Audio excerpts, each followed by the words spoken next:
And now I would like to introduce your moderator for the session, Dr. Todd Jenkins, who is a familiar face in these diversity, equity, and inclusion conversations. Todd is exceptionally skilled. I've had the pleasure of working with him for the past year and beyond. He's results driven. He is practical and warm and welcoming. He has 10 years of experience specializing in diversity, inclusion strategy, design, training, and development. And we are so lucky to have him in Rotary and as the moderator. So welcome, Todd. Thank you so much, Leanne. And hello, everyone. It is so good to see so many individuals just really dialed in today. And it's so great to just have this conversation. As you have heard, I am Dr. Todd Jenkins, known as Dr. Bowtie Todd. I'm a proud Rotarian from the Rotary Club of Fayetteville, Arkansas, here in United States of America. Also, I'm happy to say to everyone, coming this summer, I will be hitting my almost 10 years as being a Rotarian. And so I am really happy about all the great work that we're doing. From my identifier and how I identify myself with my pronouns, I use the pronouns of he and him, as well as I would like to do a visual identifier, such as, which is a great inclusive practice for if you have anyone that's tuning in that could be potentially hearing impaired. So visual identification goes as such. I am currently sitting in my home here in Bentonville, Arkansas, in my library with a plaid shirt on, a blue bow tie, and I identify as a African-American male, as well as I have a big smile. So I am just so excited for this conversation. But today's webinar is not about me. It's about a part of a series of many aspects of diversity, equity, and inclusion. And I'm happy to say we've been having these conversations throughout the entire year. And overall, we had a total of 12,000 registrants who've been a part of these engagements. And we're just so happy for one of these final capstones conversations. But some of the things that we talked about in our previous webinars, we explored unconscious bias. We talked about the foundation of diversity, equity, and inclusion, and what does that mean locally and globally, how to champion the value of connecting with diverse communities. We open up ourselves to talk about race and identities and the impact of microaggressions. I mean, it was just such rich conversations, and we're so thankful for all the panelists and all the participants who've been a part of those conversations. I also understand that this may be your first time being a part of one of our webinars, so we want to welcome you as well. But I encourage everyone to view our previous webinars and learn from them, because they are available online and you can share it with your club. But now that we're equipped for understanding the D&I journey, we want to kind of move forward with this conversation of ensuring that inclusion is a part of who we are, what we think, say, and do as Rotarians, and what we're doing in our communities. So today, we will discuss the current state of D&I Rotary, as well as share several recent board decisions about our commitment. And I'm joined by two awesome panelists who are friends of mine, and I will ask them to introduce themselves. So let's start with our Rotary International Vice President, Valerie. Thanks, Todd. And a special greeting to all of you who are joining us today. We're so thrilled to have you. As Todd said, I am a director on the board and vice president of Rotary International and chair of our global DEI Task Force. My pronouns are she and her, and I'm joining you from the beautiful shores of South Georgian Bay on Lake Huron in Ontario, Canada. Located on land which has long served as a site of meeting and exchange among the Anishinaabeg people and its traditional treaty territory of the Ojibwa, Chippewa, Ottawa, and Potawatomi lineage, and the Mohawk people from the Haudenosaunee Confederacy. We honor, recognize, and respect these nations and Indigenous people as the traditional steward of the land and waters on which I meet with you today. Thank you. Thank you so much, Valerie. And it's so great to acknowledge the land that we all lived on, as well as that we all operate on today. So thank you so much for that acknowledgement. Now I'm going to have our other panelists, one of our Rotary staff and members, introduce herself, Nicole. Thank you, Todd. I'm going to try to up my energy level to meet yours, which will probably not happen, but it's great to be here with everyone today. Thanks for joining. It's fantastic to look and see all of the different countries that are joining us today for this very rich discussion on DEI.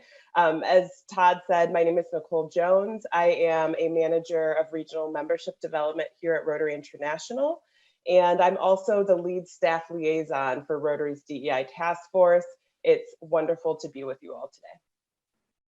Thank you so much, Nicole, and welcome to this conversation. It's so great to see when staff and members and volunteers, we all work together. And I'm so great to see that we're working together for this conversation. So let's get the conversation started. So a question that we continue to grapple with in our D&I work is why Rotary? Why now? Why are we having this conversation? So can you both tell us a little bit more about your own work and your thoughts on that question? Let's go ahead and go back to you, Nicole.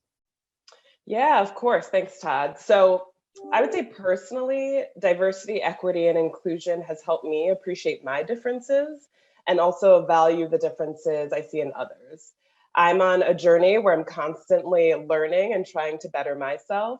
And that work consists of classes and webinars like this, reading books and articles, and really asking questions and really listening to others and how they respond and their experiences. So when I think about DEI and Rotary, the work that we're doing reflects the events that have happened over the past couple of years. It's allowed us to take a pause, to take a beat as an organization and check in with our members to make sure that they are feeling valued and welcomed and respected. I love that. And I love how personally it is. Valerie, let's go to you. Same question. Why Rotary? Why now? Yeah, thanks, Todd. So, we know the world is changing, but the business case is very clear. When we attract members that are currently not present, it opens us up to innovation and gives us diversity of thought. And it creates that inclusive environment where members feel valued and they want to stay, which really, that's what we want to do with our current members as well. We want to make them feel like they're valued and want to stay. So it's not just about bringing new people in, it's about looking at our current membership. So simply put, these conversations that we're having today make us better people. And I too, like Nicole, I'm on a path of learning. Each time I speak to Rotarians, I learn something new and I have a broader understanding how each of us show up. From an RI leadership point of view, now is the time to put action behind our DEI statement that was released in 2019. I love it. I love it. Action, action. And as we think about this past year, I love that we keep talking about the learning journey because that's what we are on. We've been on it this past year. We're still on it. And even though some of you on this call has just started your year as a club or district leader, or you may even be new to Rotary, but I would tell you, no matter your role in Rotary, everyone on this call, every individual, we have an important part to play in extending our commitment to diversity, equity, and inclusion. So understand that we're all on different journeys, but we all are trying to go the same path and we all have a part to play. So when we started this journey together in September, we asked individuals, what is your biggest challenge regarding D&I? And 69%, as you can see, said having the knowledge to influence the change in this work. And when we ask you again as registrants for this webinar, 62% said that they do have the knowledge to influence change. So it's great to see that individuals are feeling more empowered and at the table for these conversations. And also, here are some of the key messages that seem to resonate with you about diversity, equity, and inclusion based on your response. Number one, as we see, D&I is not just only the right thing to do. It's not only good for our community, but it's also good for business, right? It's good for our organization to only survive, no, not only survive, but to thrive. Also, we see that authentic relationships are one key to connecting with diverse communities, right? And I can see how beautiful that is. Effective D&I frameworks should include everyone. So it's not just necessarily one committee works, right? It's everybody a part of the club, every a part of the district and in your communities. Social identities matters, okay? Including race, gender, and social economic status. and it has an impact on the individual club experience. And we do understand that looks differently. Diversity is defined differently, depends on where you're at in the world. So it's very important to understand the climate and culture in which you live. But we took another look around women in Rotary and Rotaract, okay? Because Rotary as an organization too has been on this journey, okay? And on a journey that we're still exploring. And let me give you some stats. In 2019, the Rotary Board of Directors set a goal. The goal was to increase the number of women in Rotary to 30% by 2023. Well, because this is a goal, guess what? We have metrics for it. So we can measure this goal, and it's important to evaluate where we're at. And so as we look at our number of members who are women, we're currently 24%, okay? And this is across the entire organization in our world of Rotary. But as you can also look at, when it comes to 85% of our clubs around the world actually have women as a part of their membership, okay? Before 1987, this was not even a concept. Okay, and so look at us now, 85% of clubs around the world have women as a part of that membership. That is beautiful. In Rotaract, as you all can see, they have already exceeded gender parity. With the women, that's representing almost 52% of membership. And you know, what does that really teach us about growing women in Rotary, right? The future generation is diverse. And so if we want to remain a part of today and the future, you can see organically, this is where we seek to become. But as you can look across this slide, these are the countries that have reached 30% women. And I know it's a lot of countries that you may be looking at, and you know, this will be available to you to really kind of, you know, take the time to review this. But there are many, like 116 countries and regions where they have already met or exceeded the goal of women representing 30%. And we do want to recognize that because there, you know, it's a process, it's a journey.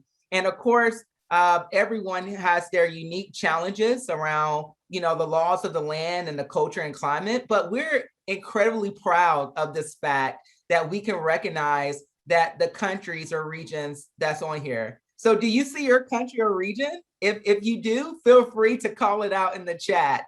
But if not, I still encourage you to really visit the Rotary Club Central and see how far you have to go to reach 30%, okay? And of course, we want to go beyond 30%. That's just a target. You know, we want to go as diverse as we possibly can to represent the communities in which we live and serve, because women in membership is one of the identities that we do collect data for. So increasing the number of women as members and leaders is an easy goal to track. So be sure that that's a part of your conversation. But as we look at women in leadership, when it comes to women in leadership, we also have some things to celebrate, my friends. In 2022, my friend Jennifer Jones will be our RI president, Rotary International president. And this is a coming Rotary year. 47% of our Rotary International directors are women. That is a great accomplishment.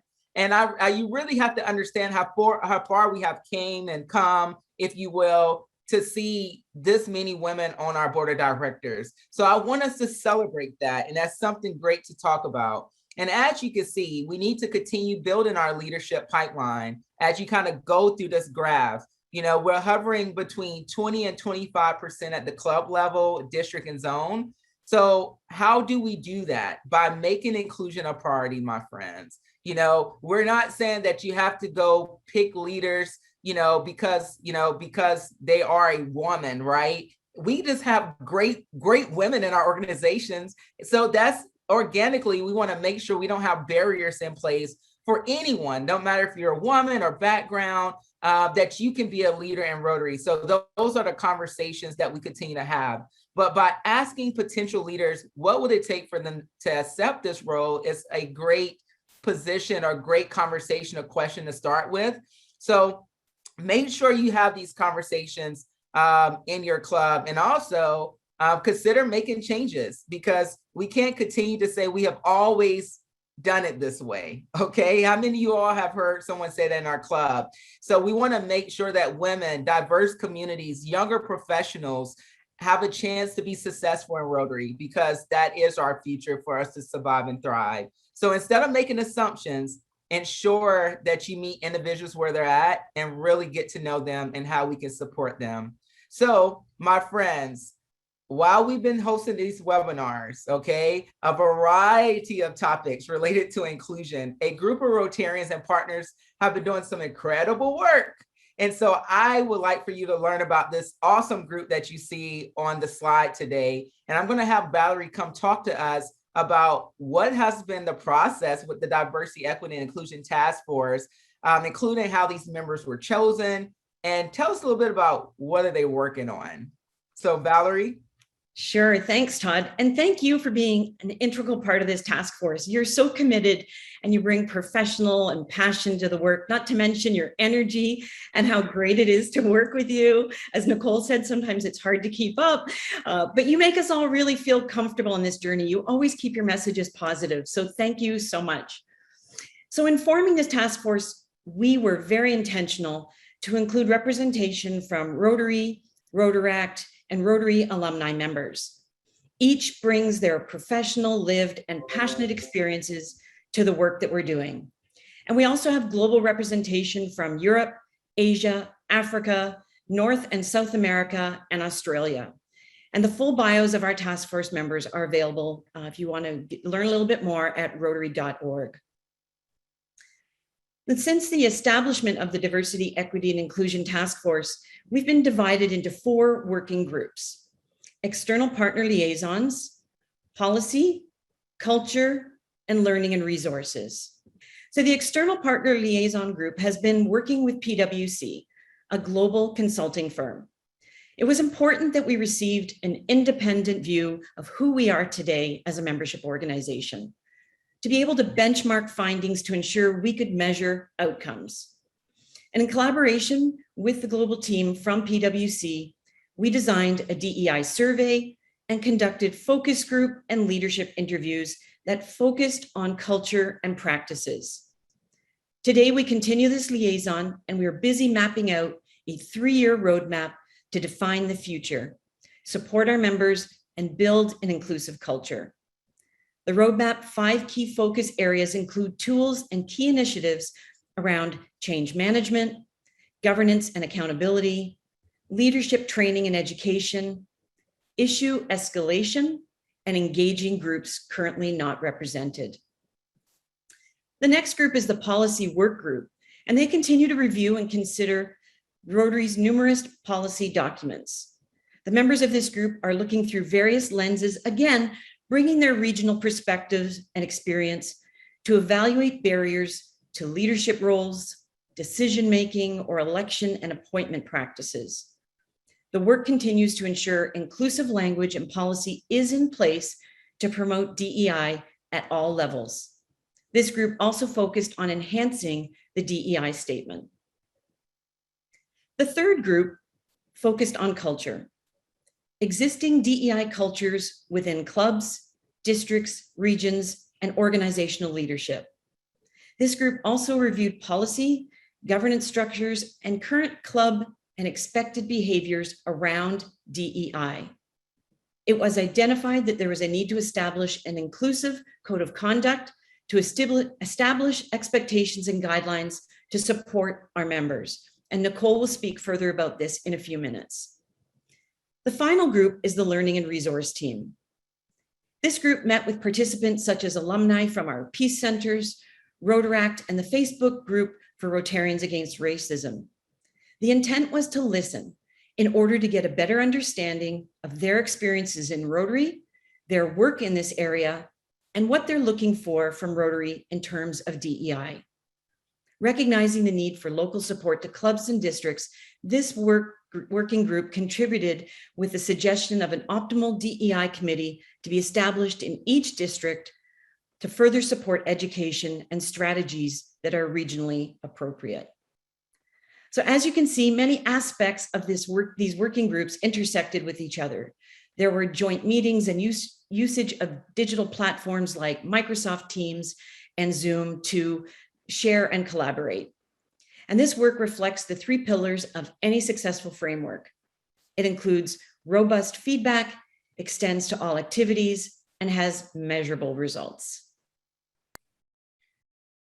Thank you so much, Valerie, for talking about the task force because, oh man, and thank you so much for your leadership on the task force and all of our members on the task force. It's just been so incredible learning from each other.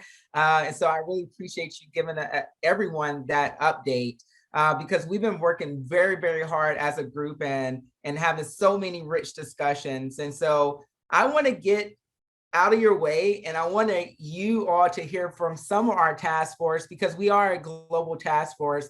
And so we were able to ask a few of our task force, what are some of the advice that they have for committing to becoming a more diverse, equitable, and inclusive organization. So let's take a look. Here's some of their ideas.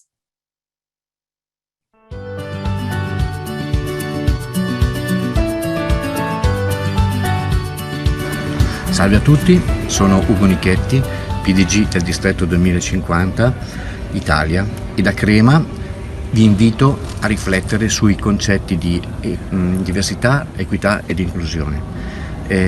Applicando questi temi è possibile creare dei gruppi dove si eleva la qualità dei rapporti fra le persone e migliora il clima. Valorizzare le diversità e includere le persone consente di creare degli ambienti dove gli individui sono in grado di esprimere il meglio di se stessi e quindi di creare dei gruppi, dei club sempre più positivamente orientati a servire al di sopra di ogni interesse personale. 안녕하십니까. 국제로타리 3700지구 전 총재 남성입니다. 저는 DEI Task Force 위원으로서 한국 로타리의 DEI의 중요성을 알릴 의무가 있다고 생각합니다. 먼저 한국 로타리 각 지구 총재들에게 DEI 선언문과 행동 강령을 보내서 그 중요성을 인식시키겠습니다. 그리고 각 총재들이 지구의 모든 클럽의 회원들에게 주보를 통해서 DEI 행동 강령과 선언문을 게재함으로써 그것을 인식할 수 있도록 노력하겠습니다. 각 클럽 회원들은 매 주회 때마다 주보를 보면서 DEI에 어긋나는 우리 실예들을 발굴해서 개선하려는 노력을 하도록 토론 문화를 이끌어내겠습니다. 사실 한국적인 문화, 한국적인 정서 속에서는 남성을 여성보다 우대한다든지 또는 나이 드신 분을 우대하다 보니 모든 일에 나이 순으로 이루어지는 경우가 많고 또 성소수자를 향한 그 시선이 곱지 않은 것도 사실입니다. 이런 한국적인 특징 속에 숨어있는 DEI를 계속해서 발굴해내는데 노력을 기울이겠습니다. 우리 한국 로타리 속에서 DEI가 지속 가능하게 자리 잡을 수 있도록 모든 노력을 다하겠다는 약속을 드립니다. 감사합니다. My name is Jeremy Opperman. I'm a member of the Newlands Rotary Club in Cape Town, South Africa. I'm a new member of the Diversity, Equity and Inclusion Task Force, and I'm incredibly proud to be part of the essential work of increasing the diversity confidence within Rotary. I'm a blind diversity practitioner specializing in disability equity, and I'm very passionate about the natural and unhesitant integration of disability into mainstream society. There is no question that persons with disabilities are underrepresented in Rotary at all levels, club, district, region, and globally. However, as the world's largest minority, it is time that persons with disabilities are encouraged to join Rotary and take their place alongside others in their community as equals. Diversity is one of Rotary's core values. And with our deep commitment to promoting peace while understanding social justice and addressing all the inequities, we as Rotarians need to passionately play our part to promote greater inclusion and understanding of all underrepresented groups. Each one of us must stand up for the rights of all the people and also speak up against all injustices, inequities, and prejudices. There is no place in Rotary for any form of discrimination. Therefore, I urge you all to come together in a unified effort to ensure that every person we interact with should feel respected, valued, and welcomed. Let us not just do it in words, but also in our daily actions by celebrating our differences in our ideas, our thoughts, and values. Let us consciously bring balance in all that we do whilst removing any barriers, visible or invisible biases. Let us all make this our number one priority to make sure that no one is left out, no one is left behind. Friends, now is the time for all of us to stand up and speak up for all the voiceless people. Thank you. Wow. I get emotional, like really even looking at that, because one of the things that's really incredible about this is that the opportunity and the desire from everyone across the world who wants to do this work. And I think you should be inspired by that, just as I am, because it takes us all working together. This is not a US problem. This is not an India problem. This is not Korea's problem. This is our problem that we are taking as Rotarians to be the good and do the good in our communities and to create something we never seen before. And so I just want you all to just really think about some of the words that that's been shared. And most importantly, I hope you're inspired just as I am to continue to do the work. I know we have several individuals who are from D&I committees are already on this call. So, and new people who are joining and starting your own initiatives. So I hope that you are encouraged to continue to put our thoughts into action because the world needs us. And so I'm just incredibly fortunate. And that's just a small glimpse into the task force. It's several other members who also have so many great insights and advice to give. So thank you so much for that opportunity. And as you can also kind of understand from our perspective on the task force, we also did achieved another goal, if you will. We basically went and reviewed and our commitment to diversity, equity, and inclusion. And we reviewed it and we kind of, examined some things for opportunities to strengthen the language. And that was also put before the board and it was approved in June. Valerie, please come tell us a little bit about some of the language changes that was reviewed and approved by the board that was submitted from the task force. So in 2019, the Rotary International Board approved the DEI statement, and the statement was intentional and it's being utilized broadly through our membership. Many clubs and districts have used this statement to establish the terms of reference for their own DEI committees, their trainings, and their conversations. So as a task force, we knew this statement needed to be comprehensive and it needed to include the intention and much of the wording from that original statement because it's been widely socialized. We also felt it was important to make it a commitment, not just a statement. So a statement is made up of words, but a commitment is a pledge to carry it out. And this was also a chance to utilize the skill set and passion and professional expertise that our task force, that you just met a few of them, that they could bring to this document as well. I think we can all feel proud that leadership in Rotary has made DEI a priority. And we have seen some powerful communications, webinars like these, and discussions in the last year. And of course, we do recognize that this is a journey of learning and conversations, and we need to bring our members along. We need to remain respectful and compassionate to meet people where they are, while recognizing that DEI is about human rights, justice, and peace. DEI doesn't belong to any particular party or government, just as bias, stereotyping, and hatred do not belong to any one generation. But we as leaders and Rotarians can help dismantle it. Our core values and the four-way test can help guide our intentions. Thank you so much, Valerie. And it's this, when you think about this, the power of those words, and you think about the power of this commitment, I love where we are going as an organization. I love where we're at, but most importantly, where we're going, because we are really just now starting to create the foundation. And with all of your help on this call and the things that we're doing with the leadership and the task force, we're only going to further those efforts. And that's what the power of this commitment allows for us, to be reminded daily of why we show up in this space of diversity, equity, and inclusion. And so thank you so much for the task force and everyone who played a role in that. As you all can see, that the language was very intentional, but because it's new to all of us, I would love, Valerie, if we can kind of go through and highlight some of the phrases so we can kind of understand and build a deeper connection or understanding of that. So I'm going to turn it back to you to kind of highlight some things for us. Sure. Thanks, Todd.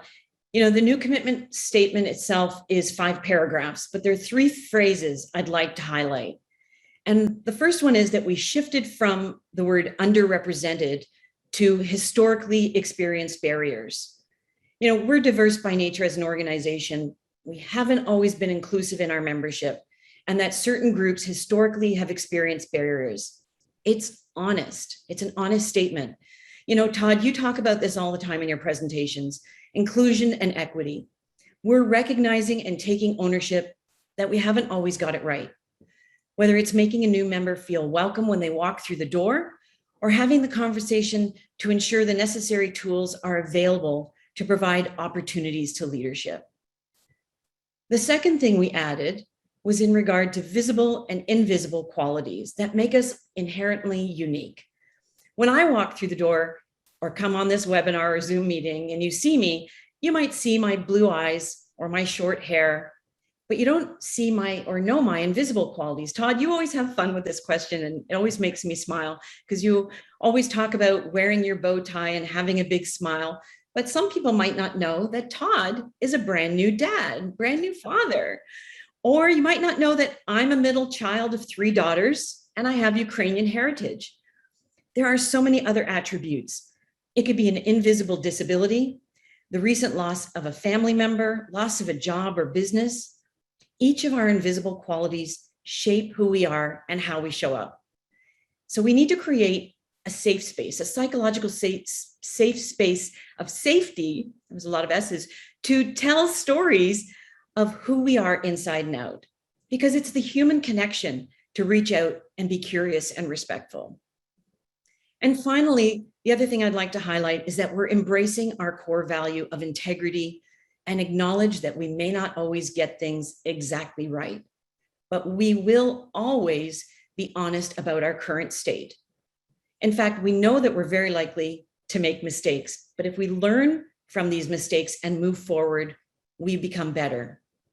This is a powerful statement and a leadership message to our members, because we hear all the time that sometimes we're worried about using the wrong language or acknowledging a person incorrectly. So, you know, sometimes we shy away from having those conversations.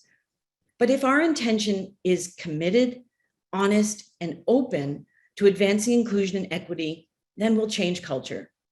As I said earlier, I learned something new from these conversations every day. Be open and intentional, but also be willing to be honest. And this is Rotary International's commitment. It's so refreshing to hear it. And I love this commitment. I love this language. So I would tell you so much, everyone on this call, everyone who's listening, and thank you so much, Valerie, for giving us that update. I encourage you to go visit this link, as you see in the chat, to read the full commitment and learn about ways to support DEI, diversity, equity, and inclusion in your club, district, and community. Now, I want everyone to know that as you look at this statement, you know, everyone is still learning what some of this language may mean for their culture and for their districts, et cetera. So I remind us as individuals on this call who wants to do great work that we also have to give people grace and space to continue to learn about what this commitment means and understand that individuals may show up to language and words very differently. So I encourage you to understand what it means for you and allow others to have the conversation of what it means collectively as a group. And so as we kind of move forward in this conversation, Nicole, thank you so much for being here again and being a part of the team and your partnership. But another update from the June board meeting was adoption of a code of conduct. So will you give us an overview of the code of conduct, including why the task force thought it was important, and when will it be officially rolled out? So Nicole, I turn it to you.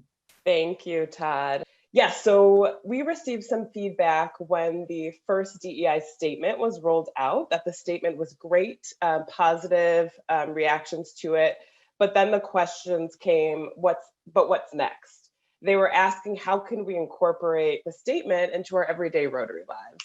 So Rotary's DEI Code of Conduct supplements our commitment to DEI by providing examples of how to positively interact with other members and participants in ways that are inclusive and welcoming. The code really reflects our core values as an organization and explains the responsibility that comes with being a Rotarian and a Rotaractor, which includes members from nearly every country in the world speaking over 100 different languages, which is amazing. We are committed to upholding and evolving this code as our organization grows. Like our core values, we expect Rotarians and Rotaractors to exemplify this code of conduct as they interact with one another. And not only one another, but also Rotary program participants, alumni, project partners, and members of the community.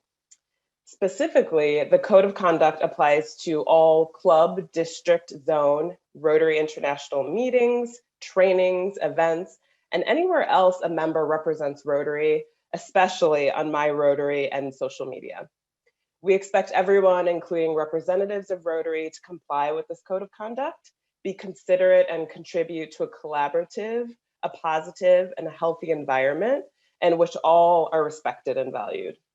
The code will be promoted and made available to all in September, but I'm happy to share now that the code itself is built around 4 main principles. First, using respectful language. Second, being supportive of one another. Third, fostering a welcoming and inclusive environment. And lastly, celebrating diversity. I love this. And Nicole, while this isn't a policy, these are guidelines to use. And I actually saw this come in the chat. So this will be really good. Can you give us some examples of how the participants on this call can put those 4 principles into action? Absolutely. So for example, when we say use respectful language, we mean when you first meet someone, introduce yourself and explain how you would like to be addressed. So this could be by including your preferred pronouns like we are doing on this webinar, or it could be, mentioning how you would like to be referred to as a person. So calling others by their preferred name rather than using a nickname that's easier to pronounce for you. So if you're having trouble pronouncing someone's name, continue asking for guidance. Apologize and let them know that you're trying, because oftentimes I think the mere fact that you are trying conveys respect and is almost more important than saying someone's name perfectly right from the get-go. When we say be supportive, one example is if you see or hear something inappropriate, address that behavior in a way to offer support to those who are affected. Creating a welcoming environment and supporting each other is not the job of just one person alone. Collectively, it takes every single member of the club to agree on creating an atmosphere in which you stand up for one another and call out poor behavior when you see it. Yeah, and so calling out poor behavior, and to that point, what's the difference between the code of conduct and how we respond to adult harassment? Excuse me. Yeah, because we have these guidelines, and as we heard from Geeta, this is no place for harassment in our Rotary clubs and our programs, etc. So what's the difference between the two? Yeah, absolutely. And while there is a lot of overlap between the two, we want to treat them separately and provide support to address both of those issues. So if you feel someone conducts behavior that goes against the code of conduct, you can email dei.inquiries@rotary.org. This is a new inbox, and this inbox was created specifically from the feedback that we've received from a variety of different avenues, including the recent DEI survey. So one thing we heard loud and clear is that you as members and participants need somewhere to go if you experience, a situation or behavior that you feel, needs to be addressed, and you need support. So you can reach out to this mailbox. So Rotary is also committed to maintaining an environment that is free of any form of harassment, broadly defined as any conduct, verbal or physical, that denigrates, insults, or offends a person or group based on a characteristic.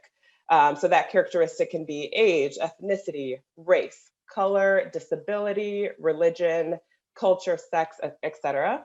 If you are notified of any allegation of harassment involving an adult, or you feel you yourself have been harassed, you can follow these steps. So 1, if anyone's safety is in immediate danger, contact local law enforcement. 2, you can notify a club officer. That could be your club president or your club secretary, district leader, or zone leader, like your RI director. 3, you can also report the incident to Rotary International's club and district support team by contacting cds@rotary.org.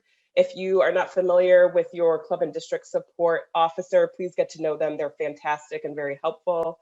And then lastly, you also have the option, if you determine that any allegation of harassment or abuse that involves young people, you have to report that to Rotary International at youthprotection@rotary.org within 72 hours. Valerie, is there anything else you want to add? No, thanks, Nicole. That was such a great summary of everything that we've been working on. And I want to thank you for working alongside our task force as our staff liaison. And I want to recognize not only the work that we've done together, but the staff working group liaisons, because each of our working groups have had staff liaisons as well. And I'm so proud of the work that we've done. I want to thank the RI board for unanimously approving these critical tools for our members. Because, more and more we're hearing from Rotarians and Rotaractors as they act as upstanders to comments and behaviors that don't align with our core values. So I really think the code of conduct, our commitment statement, set the expectation and mechanisms to support our members along this journey to diversity, equity, and inclusion. Thanks. Thank you so much, Nicole and Valerie, for being here today and for all the work with the DEI Task Force. And honestly, I can say I get so emotional thinking about it, because you got to all understand that, doing this work is not easy. Diversity, equity, and inclusion is not easy. You're going to have individuals in your club who disagree. You're going to have individuals in your club who say this is a political movement and a political statement, but we're not talking about politics. We're talking about human lives that we're all showing up as volunteers to impact every day. And so I am so, so proud of the Rotary International Board for the stance that they're taking and the commitment from our leadership team. And this commitment, let's recognize it has been agreed upon by the highest levels of our Rotary organization. And I mean, from the president's line all the way to the board of directors. And I think this is a beautiful thing to celebrate. But we know that we still have work to be done. And we know that we have a lot of opportunities. And that's why I love seeing over 400 or almost 500 people on this call today, is because guess what? The questions and the answers are in the room. The questions and answers are in your clubs. And so before we move forward, like I said, I just really want to recognize everyone and their hard work to take this so serious. And so before we go into questions, we have one more message to share with you from a Rotary leader about how we put this commitment into bold action. Greetings to you all. I am so happy to join you as part of this webinar, and I'm excited to talk today about inclusion. Everyone who engages with Rotary, no matter who they are, where they are in the world, or how long they've connected with us, should feel valued, respected, and welcomed. Rotary has provided some of the most incredible opportunities in my life, and I know yours, and I love sharing that with people who are close to me, or sometimes those I'm just meeting. I'm most grateful for how Rotary has shifted to meet my needs at differing points in my life, and even allowed me to step back when I've needed to focus my energies elsewhere. That's a key part of inclusion. It's not just about welcoming people of all backgrounds to Rotary, but also changing with them. Everyone in the family of Rotary should feel like they can have honest conversations about the experience they're looking for and can find opportunities that will meet their expectations. We need to adapt to the needs of Rotarians, and so we must appreciate that the reasons we joined initially may not be the ones we need 1, 2, even 10 years down the road.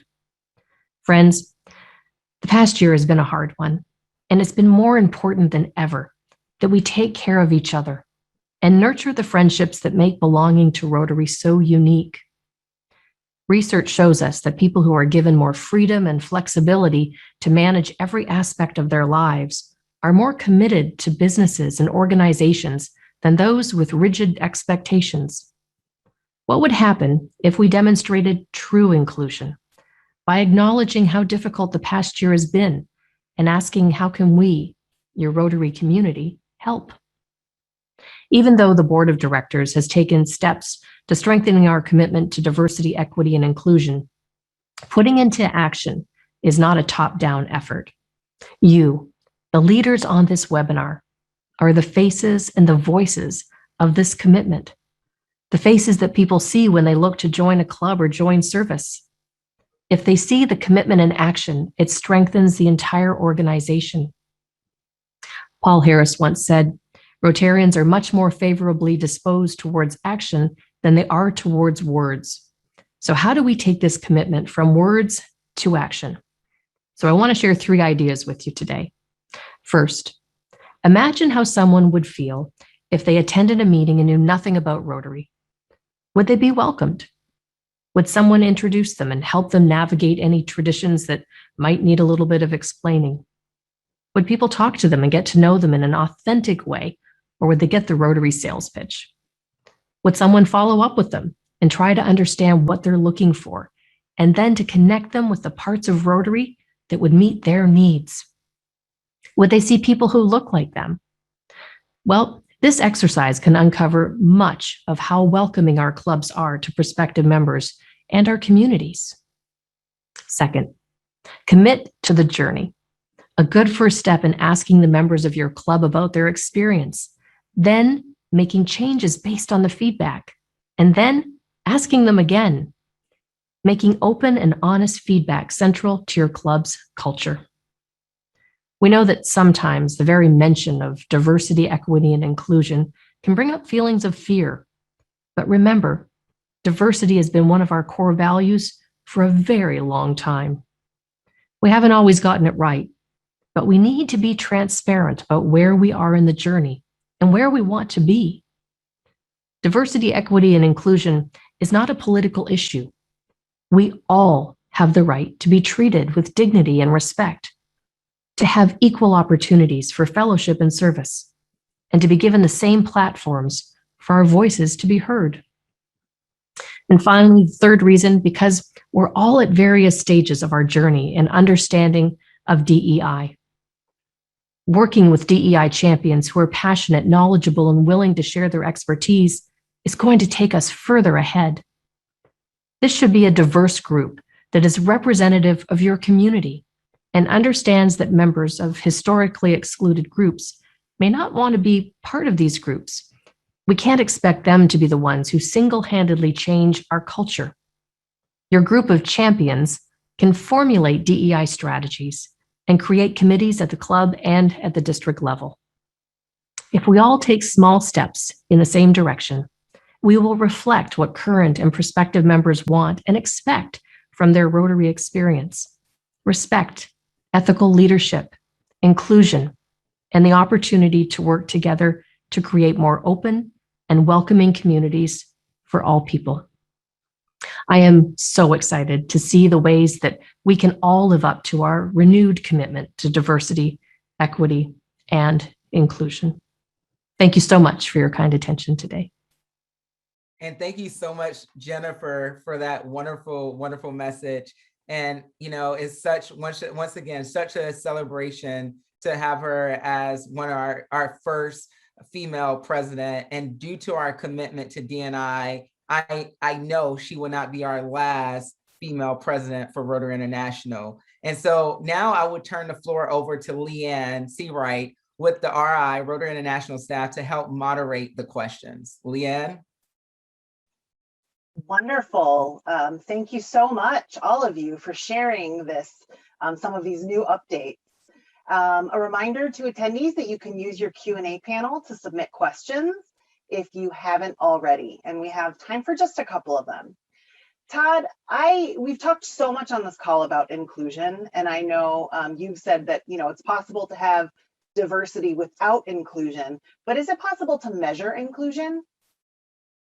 Yeah, actually, it is possible. It's some best practices that we have from a methodical way to look into inclusive efforts within organizations. So I am a practitioner and a researcher in this space. And how we measure inclusion is, and it can be done in several ways. So this is a couple examples from a metric standpoint. You can actually do some soft metrics such as looking at survey results around belonging, how people feel, if they're respected, if they're seen, if they're heard. And these come in forms of surveys, right? Or focus groups or one-to-one interviews. So that could be a metric that can actually give you some insights. Some other metrics from an inclusive perspective is looking at your policies and your programs, as well as, the things that you do to invite other members in, your best practices within your club. So asking the question, who does this benefit? Who is represented and who's not represented? That alone can start a conversation to look up and basically be able to look at outputs and outcomes and objectives so you can measure them within your own club. So I think those are two strategies to start with, but it's several other practices around measurements of inclusion that I really encourage everyone to look into. Thank you, Todd.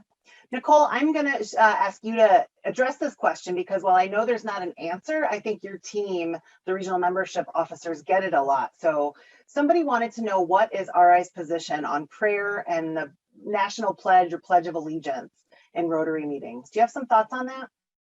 Yeah, you are exactly right, Leanne. We get this question a lot, usually in the form of, this has been something that my club has practiced for a very long time. Now that we've added newer members, they may not be as comfortable with doing those things now. And I think this question speaks to this issue of club culture. And as your club changes, as it invites and welcomes new members, are the current practices welcoming and inclusive for all that are a part of your club? And so this is a good, I think, opportunity to have a conversation with your club and talk about some of these things, because it's not for us to say yes or no, you should do this or not. It's for your club to decide. And if a majority of club members don't feel comfortable doing so, I think that's an indicator that you should make some changes in the near future. Thank you, Nicole. Valerie, question for you. What do you say when you meet leaders of a club that don't want or allow women to be members, and how do you make that discussion productive? Well, that's a great question. Unfortunately, I'm not sure I run into that too many times in my part of the country, but I am aware that there are clubs around the world where women are not welcome. Women certainly aren't offered leadership positions. I think it all begins with the conversation, right? It's that respectful conversation of what the opportunities are that are being perhaps missed. The chance for innovation, the chance for learning from different perspectives. I mean, I can tell you right now that the Rotary International board table discussion probably looks a lot different and sounds a lot different today than it did when there was no women on the board. We each bring a unique perspective, and I think we just need to have those patient, compassionate conversations and highlight the opportunities that our clubs are missing out on without diversity and without women in their clubs. I think that's a wonderful strategy, and definitely grace and space seem to resonate with a lot of people, Todd. I think they're going to take that back with them. So I'm going to turn it over to you, Todd, to end the webinar for us. Yeah, I would like to just recap, because we are people of action. And I would love to share with you all as we do a quick wrap up. First of all, thank you all so much for being here today, the panelists, and most importantly, all of you on the call today. So here's some things as we kind of continue to go forth and beyond the webinar, because that's when the real work happens. Number one, I ask that you share the language of the commitment that we have publicly. You can put it on your club websites or your link to your newsletter. You can even share it on your social media, because we want people to know in and outside of Rotary that we take this language seriously. And it also allows for us to have the conversation and learn together as we build these efforts. You can review past webinars. We put this in the chat, but you can do this as a club activity, as a club program, or a book club or webinar club, to really try to understand, to broaden your own knowledge, or other resources that can be found in the Learning Center. It's a lot of great tools that a lot of individuals have worked so hard to put together. The other thing I would say is assess your club. As we see in the chat, that a lot of these efforts and initiatives and practices is on a club by club basis. It's based on the region, based on the culture and the climate. So you have to really assess your club through the context of diversity and inclusion from the perspective of your community. Number 4, adopt the code of conduct as a club, right? And work toward this, efforts of being consistent, using the respectful language, being supportive of one another, fostering a welcome and inclusive environment, celebrating diversity. And then last but not least, continue to stay and get involved, right? You're going to have individuals that may not be a fan of diversity, equity, and inclusion. And it's okay for that individual, but as an organization, we want to continue to motivate the middle, focus on the middle, and focus on taking your organization forward. It's going to be difficult. We're going to have tough conversations, but if anybody in the world who can get this right, an organization like ours who helped end polio, hey, I think we can do some great things for diversity, equity, and inclusion. So to wrap up, and as we kind of move forward, I will tell you that, my friends, that it's definitely been a pleasure having everyone on this call today. And if it's anything that we can continue to do, feel free to reach out to that, to the email of inquiries around D&I. But I celebrate you for what you're doing every day, seen and unseen. And we look forward to this journey together to make Rotary the premier organization to transform diversity, equity, and inclusion in our clubs and in the communities in which we live and serve. So thank you all again for being here. And I want you to enjoy the rest of your day, evening, or morning. Take care.